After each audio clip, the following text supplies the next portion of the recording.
come into situations that people aren't sure if they can do it, you're like she was, and she made guys around her great. And you have that ability to jump into situations with all that you are and to make people around you feel like they can do things. Wonderful. Mary, it's amazing how in the challenging living situation you're in, you come in and you smile and you greet people and you love people and you always bring stuff for us to eat. So in the midst of the challenging life that you have, you think about us. And we're privileged to have you here. Privileged to have you be a part of this. Jackie, thank you for all that you do. I remember the first day that you came here to church, you said, I want to give my money here. How do I do that? I said, well, you can just write a check. Who do I write it to? You just write it to the secret way, WFC. And it was so touching to me that from the start that you came here, you just kind of jumped in and became a part of what's going on here. Thank you for doing it. Thank you for being a part of it. God bless you guys. Thank you.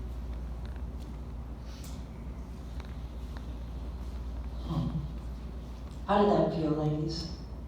I want to say something to Sharon. I'm not sure if anybody said anything to Sharon. But as someone who is in a friendship with Miss Sharon, I cherish you and I cherish our friendship. But one thing I've noticed over the years and through her ups and downs in life as well, and not feeling well, and kids, and just life and work, she's willing to take things on that she doesn't make a big deal about. And that's a gift. Because you come in here and you serve without having the big fanfare or anything like that. You just do it. You just do it.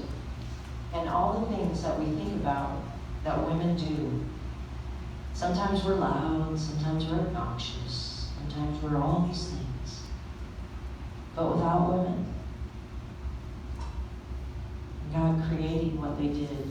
My mother-in-law, I was thinking today, how she quietly comes up, and honestly, I miss my mom and my sister so much, I can't even say.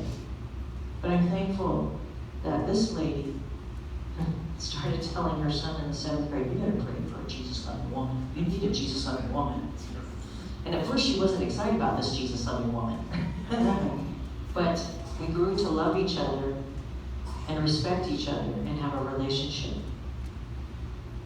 And the thing about women, gentlemen, is that you notice how we always have this demanding way about us. Now I know you would probably call it controlling, and yes, sometimes that is the case. But without these glorious women up here, and look at their faces, because a story is on each of their faces.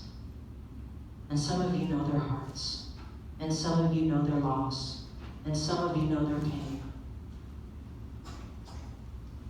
But God did a beautiful thing when He created a woman. He did a beautiful thing. So ladies, go ahead and sit down, because that's going to lead us right into what we're going to talk about. Oh, 1 second then. I'm going to pass out these flowers. Give these ladies a hand, would you?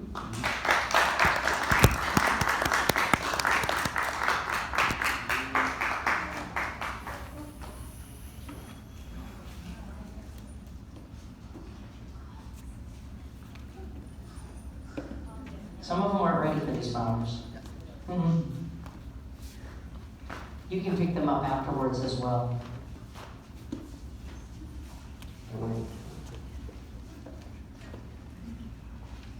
David, could you put up on there, or Buddy, put up on there Matthew 5. We're going to briefly just look at this passage in relationship to women.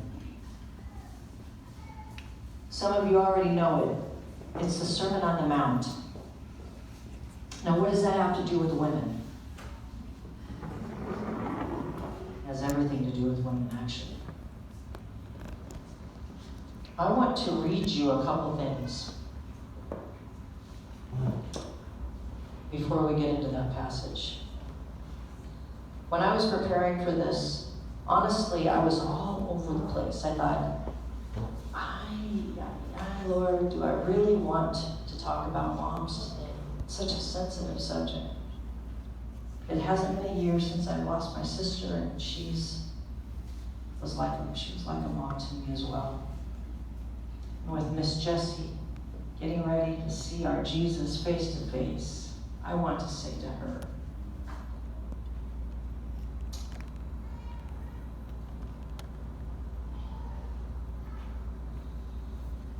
I can't tell you how many times I've walked in this place so sad. And you know how Jessie has a way, she grabs your face and she gets in your face and she just tells you like it is, doesn't she? Yes. And she grabs a hold of you, grabs a hold of your heart, tells you don't give up. Keep pressing. Never give up. Never. And though we'll miss you on this side of heaven, we'll be rejoicing because you will be rejoicing. And I'm thankful that you have been in my life as a friend, as a mentor, as a mama, as someone who I highly admire, and who has walked a road that has spoken many volumes to many people. Thank you for that. So many times we forget how to be thankful in our life for people who have walked that journey before us. We forget that. We just go, yeah, gosh, in fact, someone wrote me this morning a wonderful prayer, and I said, oh man, I'm going to use this word, but doesn't it suck? Sometimes we have these great examples around us that we can't make any excuses for ourselves. Sometimes I do. I go, Lord, really? He'll go, remember this? Mindful of Miss Jessie, walking that road. I mean, Lord, I can't sit down in my self-pity.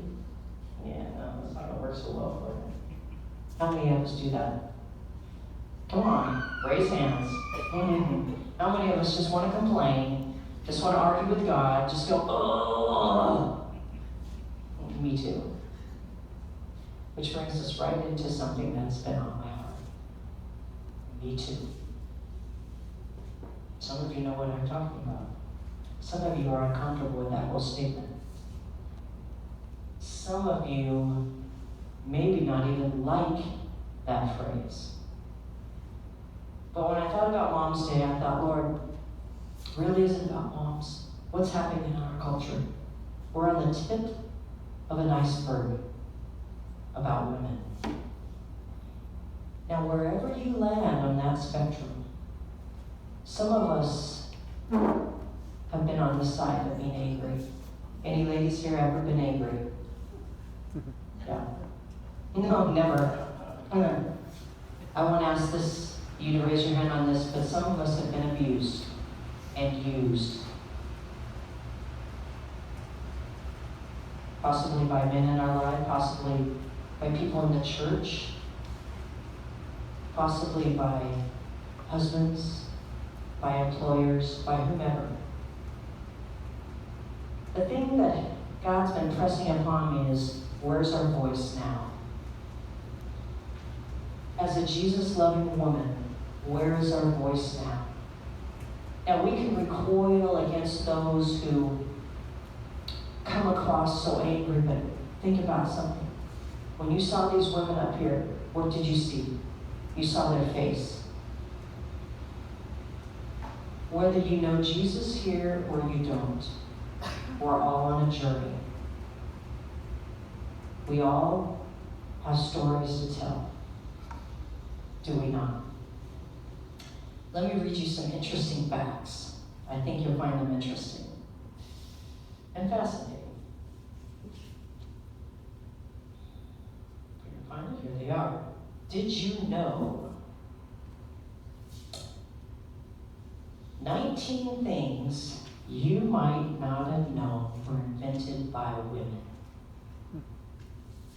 Are you ready? You're going to be surprised. And so is my phone because it's slow. There it goes. Yeah. The paper bag. The paper bag. America got a brand new paper bag when cotton mill worker Margaret Knight invented a machine to make them with a flat, square bottom. Guess when? 1868. Now this is a big one. Because when you think of this word, guys are going to go, oh yeah. Kevlar. You know what that is, right? Kevlar. Lightweight, high tensile Kevlar, 5 times stronger than steel. DuPont chemist Stephanie Colin accidentally invented it while trying to perfect a lighter fiber for car tires and earned it in 1967. Number 3. You gotta love this, and it is kind of interesting. You have to laugh about some of these things. The foot pedal trash can. Now, what's kind of funny is how many guys go in their house. My son, it's kind of, I honestly have to think it's maybe a male thing. But we have 3 boys in our home. Well, we have lots of guys in our home, but 3 little guys. They come in, they automatically throw their shoes down, their coats down, their backpacks, and they just walk right on it, right past it, and thinking someone else is going to pick it up. Is that not true? Yeah, it is. Trust me. The foot pedal trash can. Lillian Gilbreth improved existing inventions with small but ingenious tweaks. In the early 1900s, she designed the shelves inside refrigerator doors, made the can opener easier to use, and tidied up the cleaning with the foot pedal trash can. Woohoo! All right, the next one. This is an interesting one. Monopoly. Monopoly. Yes, Elizabeth Maggie created the landlord's game to spread the economic theory of Georgianism. What is that? I'm not sure what that is, but teaching players about the unfairness, this is just like a woman, isn't it? I love it, of land grabbing.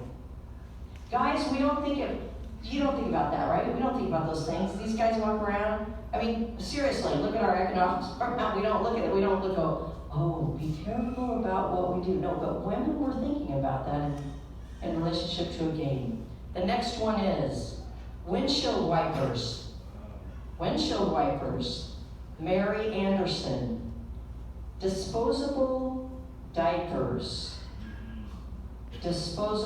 Okay, guys, raise your hand. How many of you, now be honest, how many of you loved changing diapers if you had the opportunity? Or maybe you're an uncle, or, not one has raised their hand. But how many, did you have cloth diapers? Any of you have cloth diapers? Okay. How many diapers did you love, Reese? I don't know if I ever loved. Oh, yeah, there you go. You used the wrong word, not love. What's the word? Well, you have to. Oh, you have to. You have to. How many men, you probably won't admit to this, did not do that? Refused to do that? Okay, well, maybe they won't raise their hand, but, that could be. You never know. And I'll have to be honest, before I had Samuel, I never had changed one. I was not one of those women who were like, oh, that sounds like fun. No, I was not one of those ladies. I thought, oh, I'm not doing this. I'm not. And then when we started doing it, Lon, he was much better at it than I was. He was like so patient. I was like, oh, I love you. Like, oh, yeah, it's not working. So, yeah, that's right. The next thing, dishwasher. The dishwasher. That's an of course one. The next one, liquid paper.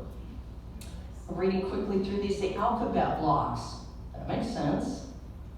The APGAR score. You know what that is? When when a baby's born and they give the baby support. That's interesting. Marine, now this is cool. Marine signal flares. Marine signal flares. Martha Costin. Number 12, the circular saw. Sorry guys, lady came up with that one. Tabitha Babbitt was first to suggest that lumber workers use a circular saw instead of a two-man pit saw. Interesting, huh? Number 13, retractable dog leash. A retractable dog leash. Number 14, submarine telescope and lamp. That's pretty cool, isn't it? It's difficult to find any in-depth information about the early inventor, Sarah Mather. Her combination telescope and lamp for submarines, guess when they came to be? Any idea? 1845. Amazing. You know what's amazing? All these women were inventing these things, but they weren't even allowed to do so boat, many things. Number 15, which is an interesting one, folding cabinet bed. What is that? I'm not quite sure, but folding cabinet bed. There you go, 1885. Number 16, the solar house. The solar house. And now every new house in California has to have a solar panel. Number 17, Scotch Guard. Scotch Guard. They just passed this law, by the way, in California about these solar panels. Number 18, interesting one, invisible glass. Invisible glass. And number 19, this is a big one. Every person in this room is using one. What do you think it is? Computers. Computers. Isn't that fascinating? I find it fascinating. Let me, hold on for 1 second. Let me go back to this. This phone freezes up. Here we go. Now, I want you women to think about this. How have you changed your world since you came into this world? Please don't go down the trail of, oh my goodness, I did this, and I did this, and I did this, and I did this. But how have you changed your world? How has God used you to change your world? That's the challenge to us ladies today. Going forward, in this season that we're in, the Me Too season, how does God want to use you to change your world? 18 inventions by women that changed the world. Going on, a car heater.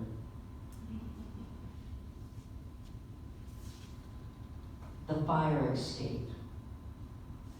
The life raft. I'm going to skip over these because some of them were said. The medical syringe.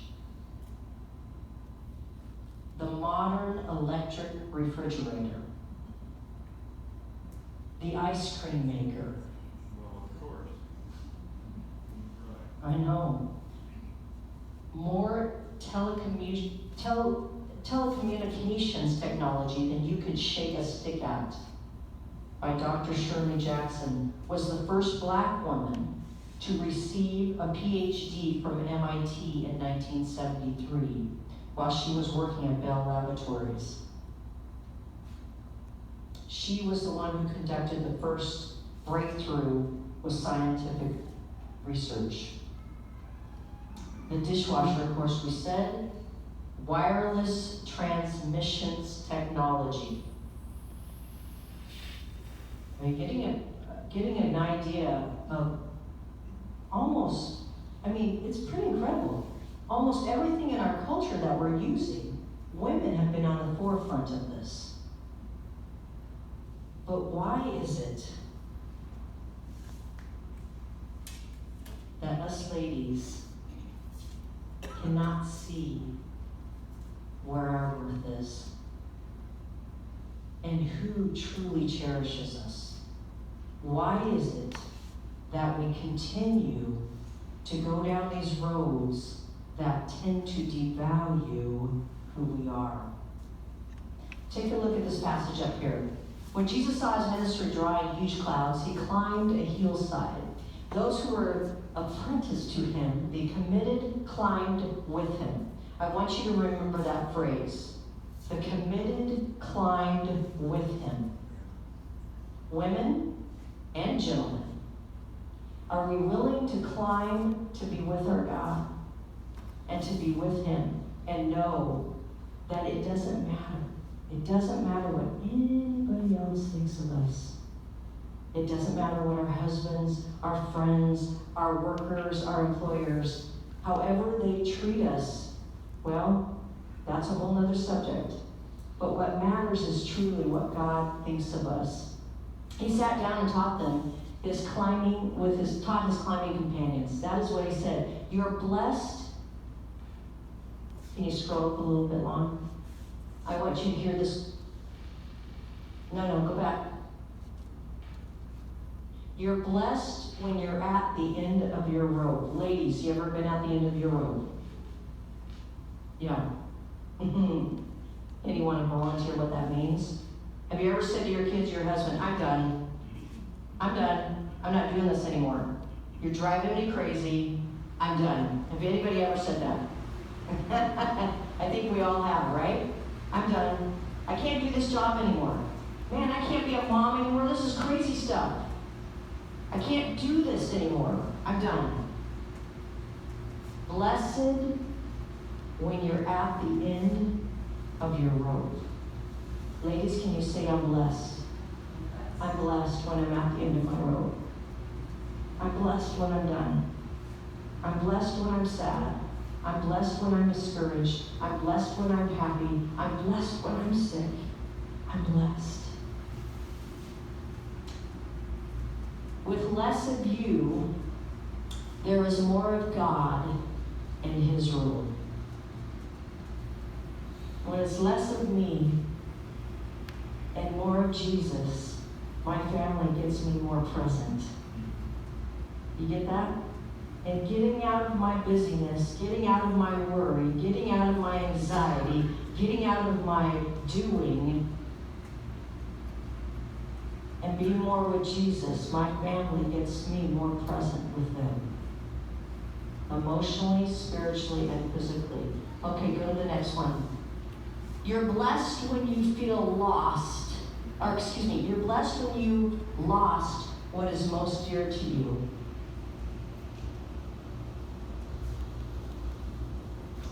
So many of us, all of us have experienced loss this year in this body. I'm pretty sure all of us in this room have experienced loss in our lifetime. But Jesus is saying,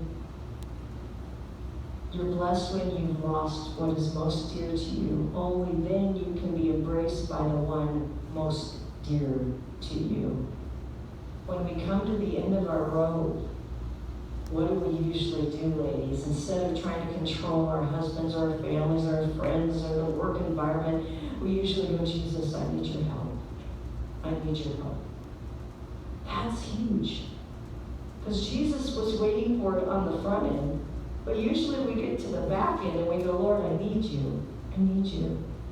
I need you now. So I want to encourage you, ladies, as you're climbing up to meet your Lord, and in the environment what we're in, you get to say, Lord, I need you. I need you. You're blessed when you're content with just who you are. No more and no less. All right, another confession.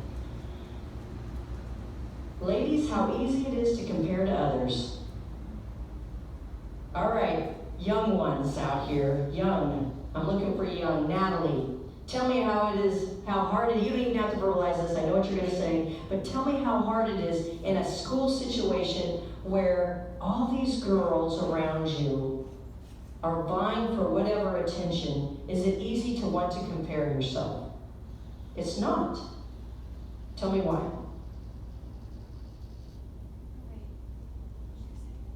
Is it easy to compare yourself, meaning possibly I don't feel like I measure up some days? You don't want to be like them. Right there, she has resolve. How old are you? 15? 16? 16 years old, and she's already had resolve. Now, Mom, did you give that to her? No. How'd you find resolve at 16 years old not to want to compare yourself to other teenage girls? At 16 years old, how did you not want to compare yourself to other teenage girls?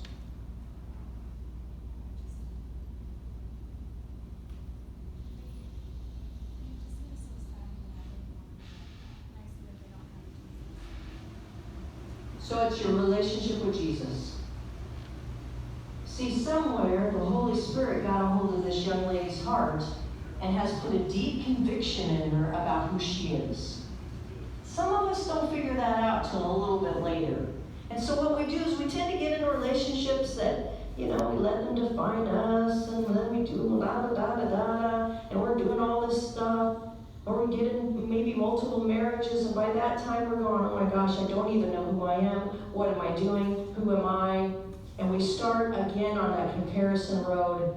And the Lord says, you're blessed when you're content with just who you are. With just who you are. Reese this morning said, hold out our hands, give it all to Him, our personalities.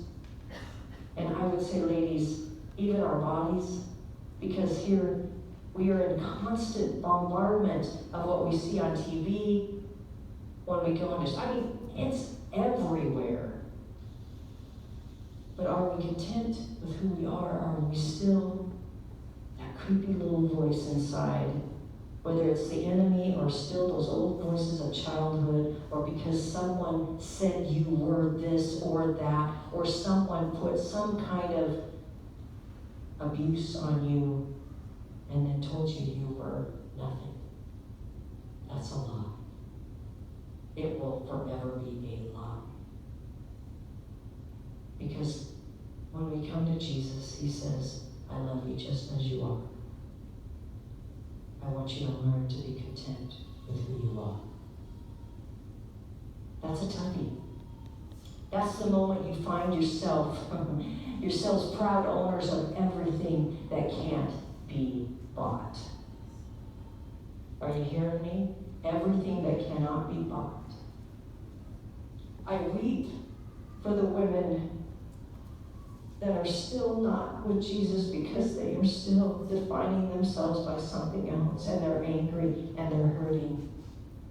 And we as Christian women, we have something that we can give them, and that is a relationship with a God who will absolutely adore them and love them and give them everything that they need. Next one, Mom. You're blessed when you've worked up a good appetite for God. He's food and drink and the best meal you'll ever eat.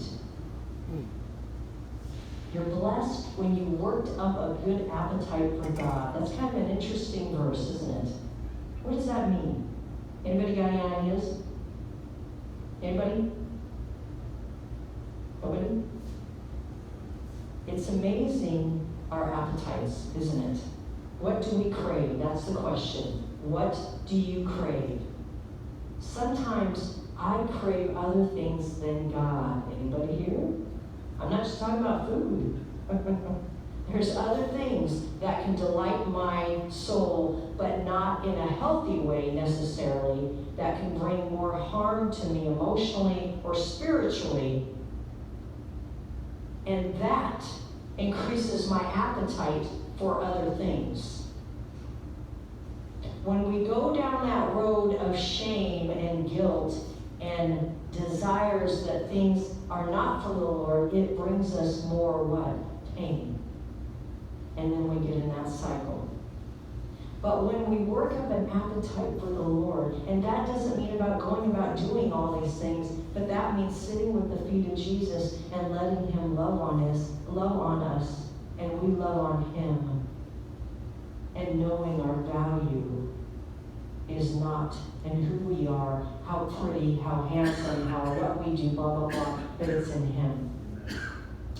You're blessed when you care. At the moment of being careful, you find yourselves cared for. How many times when we're in our self-pity or going, oh man, I'm having a week, do you go, oh Lord, thank you for that? That's not necessarily our first reaction, is it? Sometimes we'll choose to worship. Sometimes we'll go, Lord, thank you for that. Thank you. But a lot of times we're not rejoicing in that. We're a lot of times going, So when we choose to get out of ourselves and care for someone else, and I don't mean this totally martyred caring. I'm talking about when we really choose to say, okay, Holy Spirit, who do you want me to encourage today? I can wake up and bless someone. Is that our mindset, or is it about us?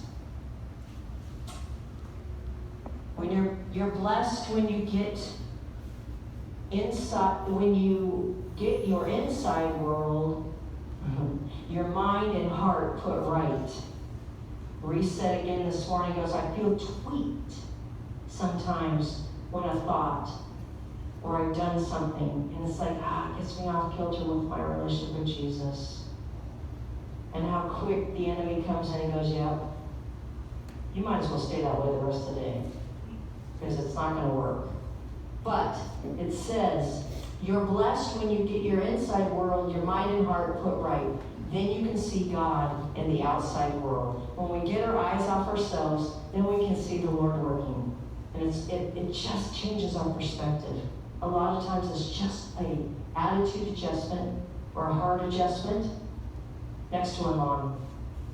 You're blessed when you can show people how to cooperate instead of compete or fight.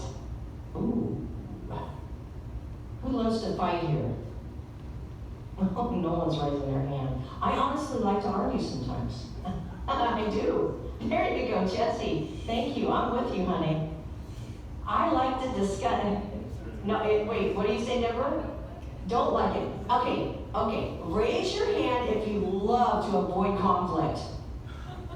Okay, keep your hands up. So look at all these people around you that would rather avoid conflict than probably face it head on and deal with it. Because that's part of their emotional makeup, but it's also part of their stuff and part of the stuff that God's growing them in. But now there's the other side. How many people can deal with conflict and frankly, they're okay with it? Yeah. So there's a few of us out there too, right?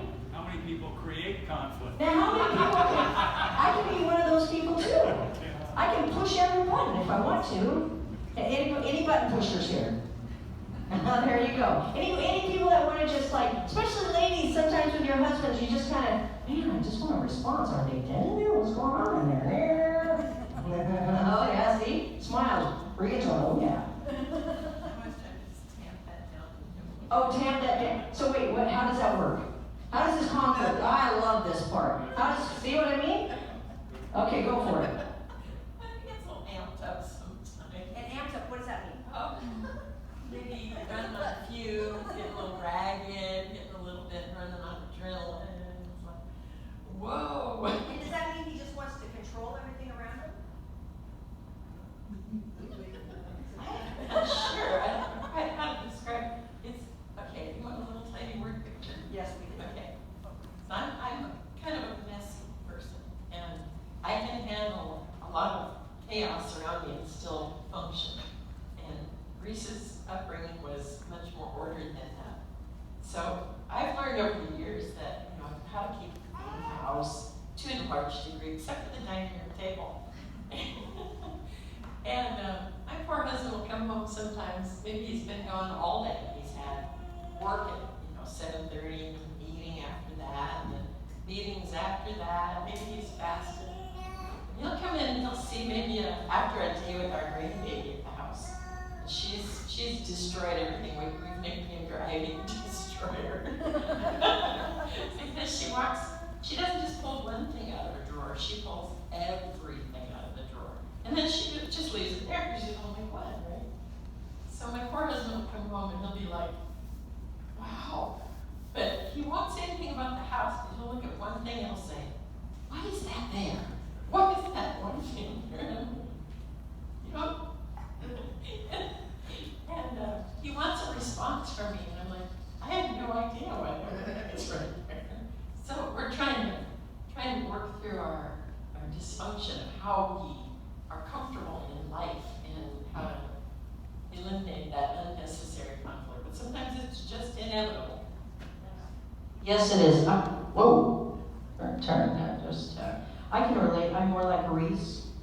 In my house, we have so many people coming and going, and I'm telling you, the whole house could be clean. Okay, Samuel, the other day, he gets out of school and he goes, I said, he didn't hear this part, but I said, how was your day? And he goes, it was fine, Mom. I mean, that's how he responded, right? And then I was kind of in an irritated mood, so I just kind of looked at his finger and I was like, oh man, those need to be chopped. And he goes, he looks at me just like this, he goes, do you have to always pick at me? And I go, ooh. Kind of just got me right there, and I go, what do you mean I said it? Did you ask you if you had a nice day? And he goes, Mommy, you don't need to look at my fingernails or tell me what I need to do right when I get out of school. And it just hit me. It was like, he's right. And I said, Samuel, am I being too critical of you? And he goes, yes, you are. So change. And it's like, you just learn. But you know what? He spoke, that's right. He spoke wisdom back to me. Now, I happen to want to receive it at that moment. Sometimes that's not the case. But that's the thing about when we cooperate with the Lord in our emotions, in our shortcomings, in our dysfunction, in our sin, in our stuff. He's not going to shame us. Others might shame us. We might shame ourselves. But he's not. He's just ready to go, hey, I get it. I get it, you're tired. I get that you're sad. I get that you're kicking the dog over here and really something else is going on over here. I get that. We're almost done. That's when you discover who you really are in your place in God's family. You're blessed when your commitment to God provokes persecution. The persecution drives you into even deeper into God's kingdom. Go to the next one. Not only that, count yourselves blessed every time people put you down or throw you out or speak lies about you to discredit me.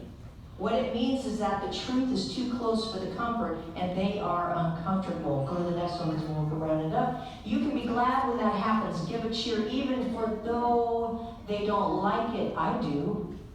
And all heaven applauds and knows that you're in good company.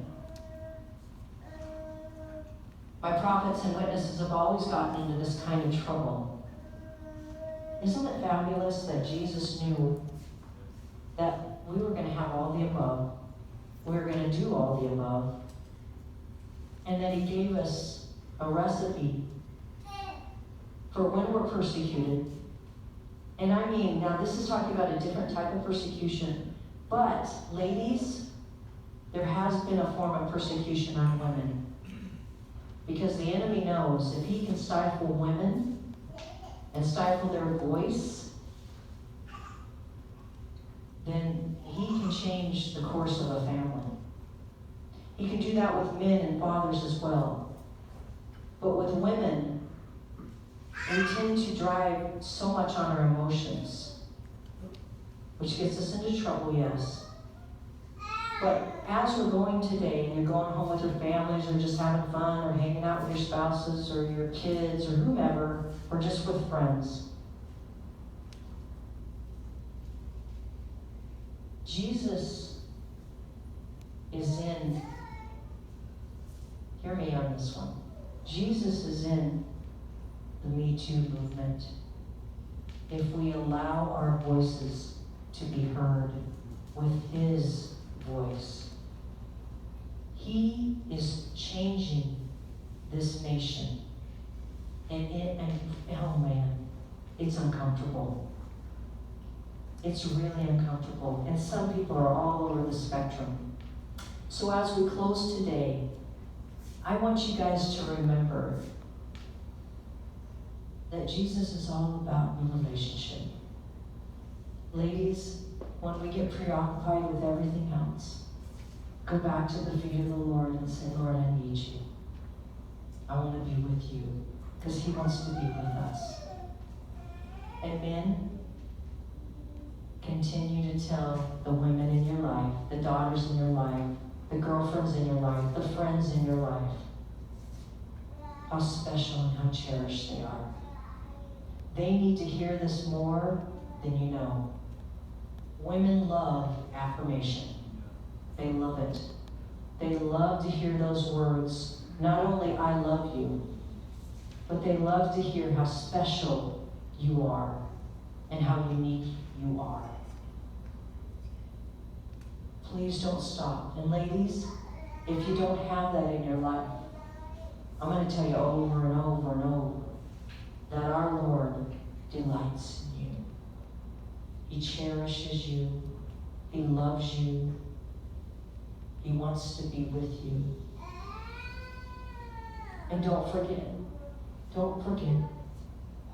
that whether you're in a rough spot now, or you're going through a hardship, or you're on top of the mountain, that the days that are coming before us are days that are going to look a lot darker than they are now, especially for believers. So we need to understand that being with Jesus is who, that's the relationship and what he thinks about.